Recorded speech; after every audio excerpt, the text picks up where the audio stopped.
లడ్డు కావాలా నాయన లడ్డు? ఆశ దోశ అప్పడం వడ మీకెవ్వరికి పెట్టను లడ్డు. నేనే తినేస్తా, నేనే హెల్తీగా ఉంటా. తొక్కుడు లడ్డు పేరు వినుంటారు, తినుంటారు. పప్పు చెక్క లడ్డు ఎప్పుడైనా తిన్నారా? అసలు ఆ పేరు విన్నారా? నేనే కొత్తగా తయారు చేశాను. చాలా టేస్టీగా ఉండిద్ది. మా తాతయ్యకి పళ్ళు లేవు, పప్పు చెక్క అంటే చాలా ఇష్టం. కానీ పళ్ళు లేవు కదా, తినలేడు. అందుకని దీన్ని రోట్లో వేసుకొని మెత్తగా తొక్కుని లడ్డులాగా చేసుకొని తినేవాడు. చాలా బాగుండిద్ది, టేస్టీగా ఉండిద్ది. ఇప్పుడు నేను మీకు చూపిస్తా. అంతా అయిపోయింది, పప్పు చెక్క కొంచెం ఉంది. నాకు ఎందుకో మా తాతయ్య గుర్తొచ్చాడు, ఈ స్వీట్ కూడా తినాలనిపించింది. అందుకే మీకు చూపిస్తున్నాను నేను ఎలా చేసుకోవాలో.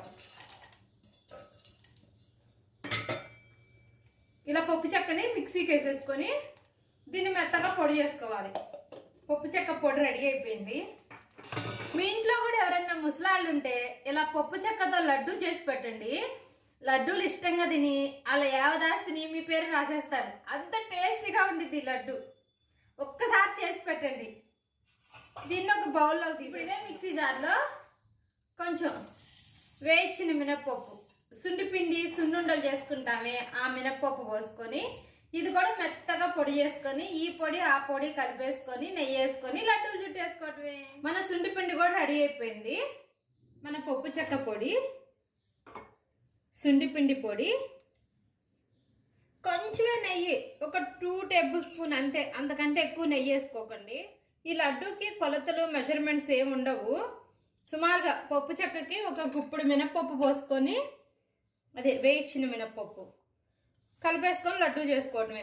స్వీట్ సరిపోలేదనుకో, ఇంకా స్వీట్ కావాలనిపించింది అనుకో, కొంచెం బెల్లం మిక్సీ వేసుకొని పౌడర్ కూడా వేసుకోండి. అప్పుడు బాగా పడింది మిక్సీ, లేకపోతే మిక్సీ పాడైపోయింది.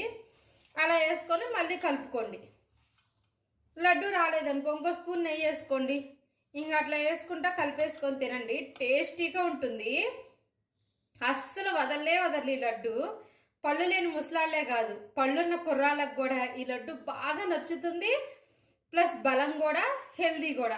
జంక్ ఫుడ్ని అవాయిడ్ చేయాలనుకుంటే ఇలాంటి లడ్డూలు చేసుకొని తినండి, ఎంతో ఆరోగ్యంగా ఉంటారు. నాది గ్యారంటీ.